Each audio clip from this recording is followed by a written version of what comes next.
প্রবাসীদের বন্ধু পরিবারের পক্ষ থেকে সবাইকে শুভেচ্ছা ও স্বাগতম। বন্ধুরা, আপনারা অনেকেই ডাটাবেস সম্পর্কে জানতে চেয়েছেন যে ডাটাবেস জিনিসটা কি, কেন ডাটাবেসের প্রয়োজন, আসলে কোন উদ্দেশ্যে ডাটাবেস।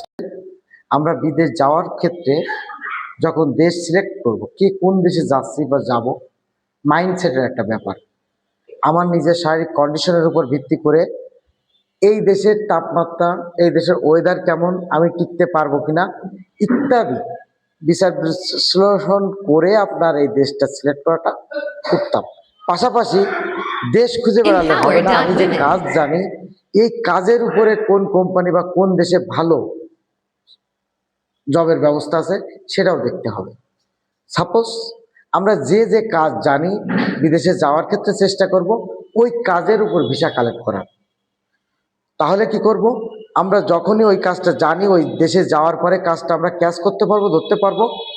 ওই দেশে যে আমার সুপারভাইজার থাকবে বা যে আমার টিম লিডার থাকবে সে দেখবে আমাকে এক্সপার্ট হিসেবে, তখন এক্সপার্ট ক্যাটাগরিতে রাখবে। এর ফলে কি হবে, দুইটা ব্যক্তি দুই বন্ধু একসঙ্গে গেছেন, একজন কাজ জানেন একজন জানেন না। যে কাজ জানে দেখবেন তাকে ক্যাটাগরি আলাদা করে দিয়েছে এবং মাস শেষে তার বেতনটা একটু ভিন্ন হচ্ছে। এই ক্ষেত্রে কি হয়, যে একসাথে গেছে দুইজন বিদেশ, একজন 30,000 টাকা স্যালারি পাচ্ছে আর একজন দেখা যাচ্ছে 90,000 টাকা পাচ্ছে।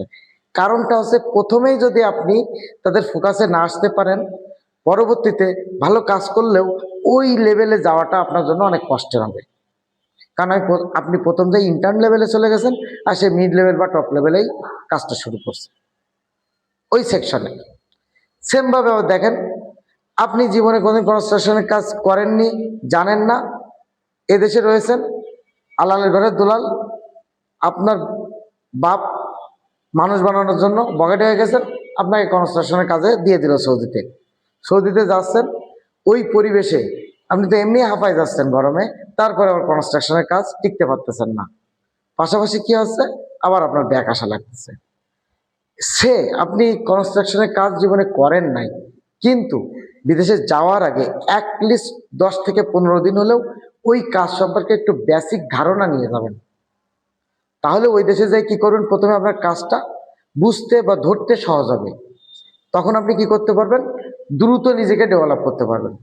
তো আপনাকে কে কাজে নেবে দেশে, পুরো একটা কনস্ট্রাকশন সাইট, সেখানে যে সুপারভাইজার আছে তার কাছে গেলেন, যাওয়ার পরে বললেন, ভাই আমি এই বিষয়ের উপরে এই কাজের উপরে এই দেশে যাচ্ছি, কাইন্ডলি আপনার প্রতিষ্ঠানে এই কাজের এখানে আমার একটু 10টা দিন কাজ করান, আমি কোনো স্যালারি নিব না। আমার মনে হয় সব থেকে বেশি খুশি হবে ও, বলবে যে সকালবেলা কার মুখ দেখে ঘুম থেকে উঠছি, এত সুন্দর একটা সুযোগ আমার আজ আসলো। 10 দিনে আপনাকে প্রত্যেক দিন 500 টাকা হাজিরা ধরে 5,000 টাকা ওর একটা ইনকাম। ও মানে ঈদের থেকে বড় খুশি হবে। এতে কি হবে, আপনি ন্যূনতম বেসিক কাজ অ্যাটলিস্ট ইটটা কিভাবে ধরতে হয় এটা তো শিখলেন। তো ভাই বন্ধুরা, যারা বিদেশ যাওয়ার ক্ষেত্রে আপনারা যারা চিন্তাধারা করতেছেন, আপনাদের কাছে আমার বিনীত অনুরোধ থাকবে, বাংলাদেশ সরকারের পক্ষ থেকে প্রত্যেকটা জেলায় যে ট্রেনিং সেন্টারগুলো চালু আছে সেখানে ফ্রি আপনাদের ট্রেনিং ব্যবস্থা আছে। এছাড়া বিভিন্ন মন্ত্রণালয়ের আওতাধীন, বিভিন্ন সংস্থার আওতাধীন বিভিন্ন ট্রেনিংয়ের ব্যবস্থা আছে, যে ট্রেনিং করার ফলে আপনি ওই কাজ সম্পর্কে একটা স্কিল অর্জন করবেন।